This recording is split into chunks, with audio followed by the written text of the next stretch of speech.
The Serpent Woman, retold from the original by Carlo Gozzi. Once upon a time, in a mysterious land far, far away, there lived a young prince called Tariq. He was admired by all who knew him because he was good, strong, and brave. His father, the king, was very proud of his son, and to make sure he came to no harm, he put him in the hands of a bodyguard called Farruscad. He was a faithful servant, and he promised he would never leave the prince's side. Farruscad was a clever and interesting fellow.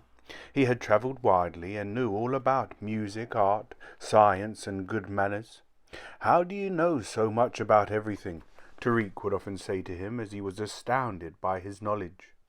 He also taught Tariq common sense and how to fend for himself, and these were the most difficult things for a prince to learn. One fine day Tariq and Farruscad put on their best hunting clothes and went searching for deer. Soon they came across a gentle little deer standing in a clearing. "Look at that lovely creature," said Farruscad. "Let's follow her," said Tariq. They chased the deer, but as soon as they were close enough to catch her, the frightened animal darted away and got well ahead of her hunters. Prince Tariq gave chase, but every time the lovely creature seemed to be within the prince's reach, she would glance at the prince shyly, then run away.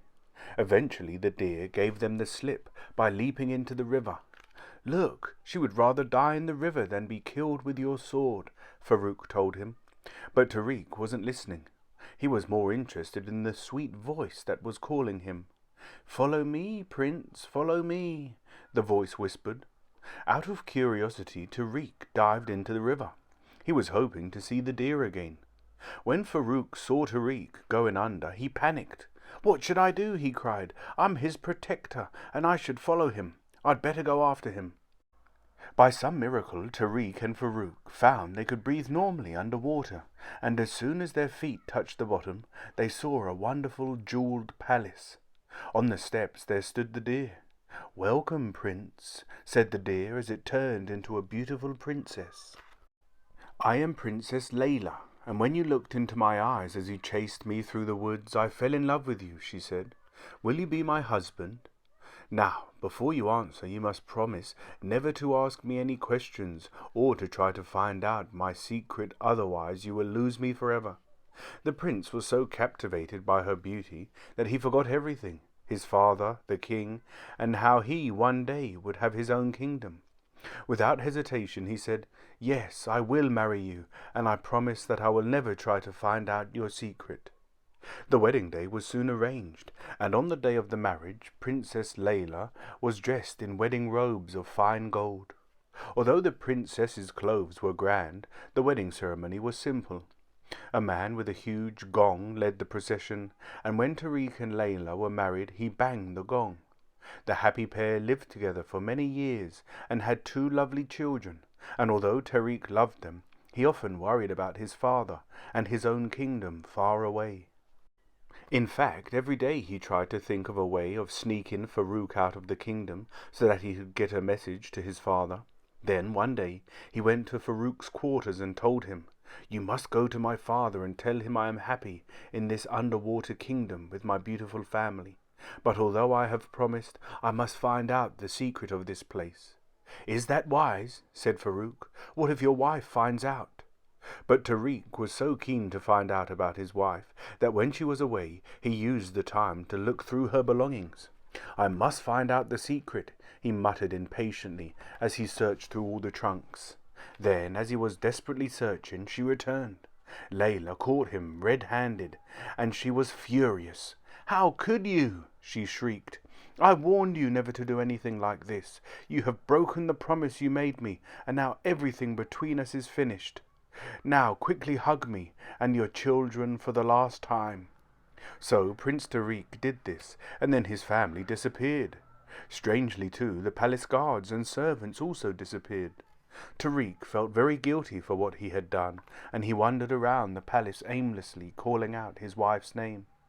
"You must forget about Princess Layla and your two children, and return to your homeland now," Farruscad told him.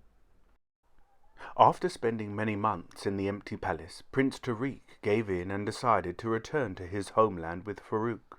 Eventually, after walking halfway round the world, they found their own dear kingdom. But how things had changed! The old king had died, and the rule of the kingdom had been taken over by a rival army. The kingdom was in a terrible state. The brave Princess Fatima, who was a sister of Prince Tariq, had been left in charge of the defending army, and her husband Ali was a trusted minister of the court. Prince Ivan, the leader of the rival army, wanted to take the kingdom and kidnap Princess Fatima. Ali knew Prince Ivan's army was strong, so he went to the wise old man in the grotto to seek advice. "How can I save my wife's kingdom?" he asked the old man. "Go and look for Prince Tariq. He is back in the kingdom and has something important to tell you," the wise old man told him. After he had been looking a long time, the brave minister of court found Farruscad and Prince Tariq in a hideout. Tariq told Ali all about his marriage and the strange kingdom under the sea.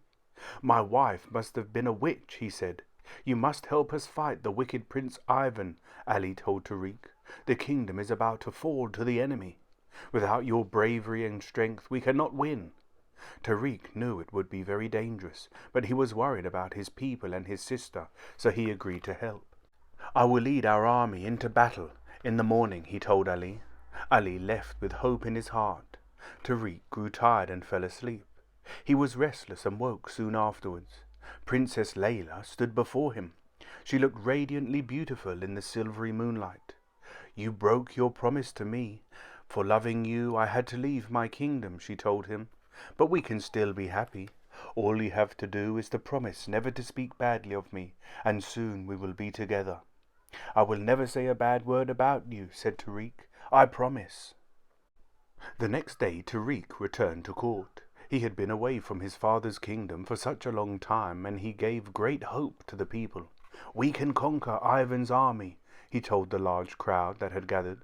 "You have brought hope to our kingdom once again," shouted Marek, who was in charge of the troops. Marek, however, also had some bad news to report. "I have tried to steal supplies and wine from the enemy for our troops, but as I was returning to the city, I was stopped by a strange and beautiful woman, leading a group of foreigners.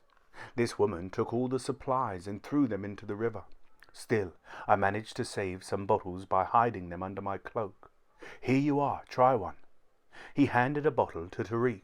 The prince backed away and shouted, "It was my wife. It was that witch. I did not want to believe anything bad about her, but this is too much. By doing these things she has condemned my people to death and destroyed my kingdom."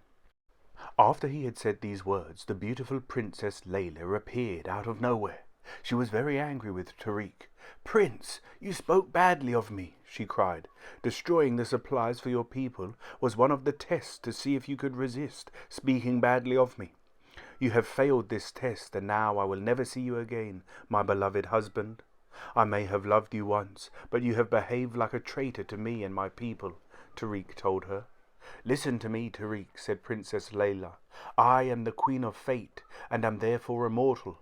One day I saw you and fell in love with you. Therefore I wanted to become mortal and live like you. I asked my own father this, and he said it was possible, but at a terrible cost.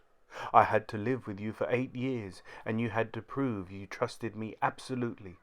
To test you, I would have to appear to do something very bad, but you would have to believe in me. So don't you see, it's Marek who is a traitor, not me. He's the one who offered you poisoned wine.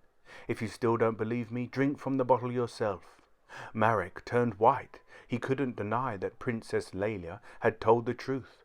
The wine was poisoned, and it was Marek who had poisoned it. He had been telling lies all along. He tried to escape, but the guards stood in his way. "You spared my life," said Princess Layla, "but you didn't believe in me, and you spoke badly of me. Because of that, now I will turn into a serpent, and I must live like this for 2 centuries. And after saying these words, she fell to the floor, and slowly her body turned into an enormous fire-breathing serpent. It was the most frightening thing that anyone had ever seen. What could Tariq do? He had not been able to keep his wife's secret, and he was powerless to break the spell. The serpent slithered through a gap in the floor. Come back, cried Tariq, but she had disappeared. Tariq was so angry that his lovely wife had turned into a serpent that he had Marek locked away in the deepest dungeons. Then Tariq shut himself away. He couldn't speak to anyone. His kingdom was without food and water and besieged by enemies. His wife and family were gone, and he had no idea what to do. Then Tariq remembered that he had one last hope, the old man of the grotto. He'll be able to give me the advice I need, he thought. So he went to the mountain to find him. When he got there, the old man said, "You have made some grave mistakes, Tariq. You didn't believe in your wife, and now you have condemned her to a miserable life as a serpent. There is only one way that you can save her. You must kiss the serpent." Tariq was horrified. "How can I kiss a serpent that breathes fire?" he cried. Tariq nearly reached for his sword. The only thing that would make him kiss the serpent was the memory of his sweet wife. If I kissed the serpent, I might see her again, he thought. The old man watched him closely with his fiery eyes as the terrifying serpent suddenly appeared. When he had overcome the feeling of fear that was in his heart, he bravely leant towards the serpent.